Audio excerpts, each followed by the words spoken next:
জার্মানির দক্ষিণ অঞ্চলের ব্ল্যাক ফরেস্ট এরিয়াটা মূলত পাহাড়ি এবং ঘন জঙ্গলে ভরা, কিন্তু অনেক ছোট ছোট শহর কিংবা ঘর বাড়ি বনের মধ্যে আছে। গহীন জঙ্গলে না থাকলেও প্রতিটা পাহাড়ে দেখা যায় নিচে কিংবা কিছু দূর গেলে এরকম ছোট ছোট অঞ্চলগুলো আছে যেখানে তো কয়েক হাজার মানুষ বসবাস করে এবং জায়গাগুলো যথেষ্ট উন্নত।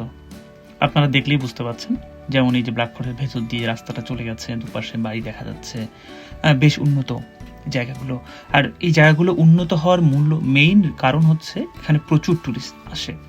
সারা বিশ্ব থেকে প্রতি বছর অনেক অনেক ট্যুরিস্ট এই জার্মানির ব্ল্যাক ফরেস্টটা দেখতে আসে। যদিও অনেকেই ব্ল্যাক ফরেস্ট বলতে মনে করেন অনেক ঘন জঙ্গল কিংবা অনেক গহীন বন এই টাইপের, আসলে কিন্তু না।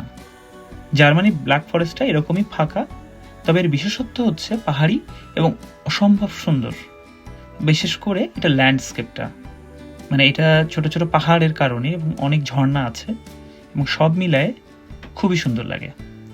আর এই পর্যটকদের কাছে জায়গাটা অনেক বেশি জনপ্রিয়। তার কারণটা হচ্ছে যে ভিউটা দেখতে পাচ্ছেন, যে এই পাহাড়গুলো, বাড়ি, অনেক পুরাতন বাড়ি, সেই পুরাতন দিনের, সব মিলে খুবই খুবই দারুণ, খুবই সুন্দর লাগে দেখতে।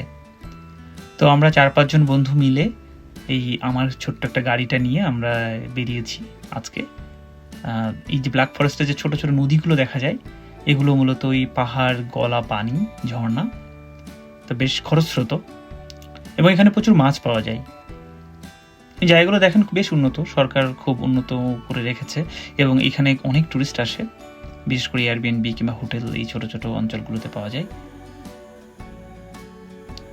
এবং আমি যেখানে থাকি স্টুটগার্ট, সেখান থেকে এটা খুব বেশি দূরে নয়, আমাদের প্রায় 1 ঘন্টার একটু বেশি ড্রাইভ করে এসেছি, 100 কিলোমিটারের মতো। কিন্তু আসলেই মানে যে রাস্তাতে আমি চালিয়ে যাচ্ছি, পাহাড়ি রাস্তা, একেবারে রূপকথার মতো লাগছে সবকিছু। একপাশে নদী, একপাশে পাহাড়, বিশেষ করে শীতকাল, বাট তারপরেও বনগুলো এত সুন্দর। যদিও সামারে অনেক বেশি ভালো লাগবে, কারণ গাছের পাতাগুলো সবুজ থাকবে, কিন্তু এখন গাছের পাতাগুলো অধিকাংশই ঝরে গেছে, বাট তারপরেও সত্যি অনেক সুন্দর লাগছে, অনেক অনেক সুন্দর। আর রাস্তায় স্পিড 70-80 কিলোমিটারের উপরে স্পিড উঠানো যাচ্ছে না, যেহেতু বাঁকাচোরা রাস্তা, মোস্টলি 70 কিলোমিটার। অত বেশি গাড়িটারি নেই, যেহেতু আজকে রবিবার, আমরা রবিবারের দিন এসেছি। অনেক ঠান্ডা, ছোট ছোট বরফ পড়ছে, যেটা হয়তো বা ভিডিওতে দেখা যাচ্ছে না, বা ঠান্ডা প্রায় -1-2 হবে।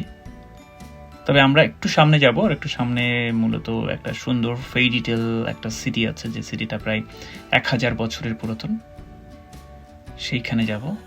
তবে এই অঞ্চলগুলো যার মানে ওয়ার্ল্ডের ইন্ডাস্ট্রিয়াল রেভলিউশনের আগেই এই বাড়িগুলো তৈরি হয়েছিল, যে বাড়িগুলো আপনারা মাঝে মধ্যে এখানে দেখতে পাচ্ছেন।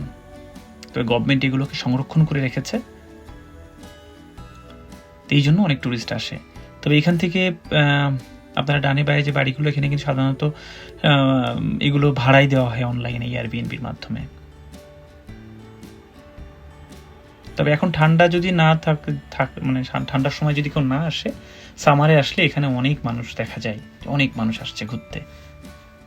এটা সারা ওয়ার্ল্ডের মধ্যে একটা বিখ্যাত এরিয়া, এটা ব্ল্যাক ফরেস্ট অনেক বড়, প্রায় হয়তো 500-600 কিলোমিটার এরিয়া জুড়ে হবে, এবং চারিদিকে এরকম রাস্তা আছে, পাহাড়ের পাশ দিয়ে এরকম ছোট ছোট রাস্তা, এরকম ছোট নদী।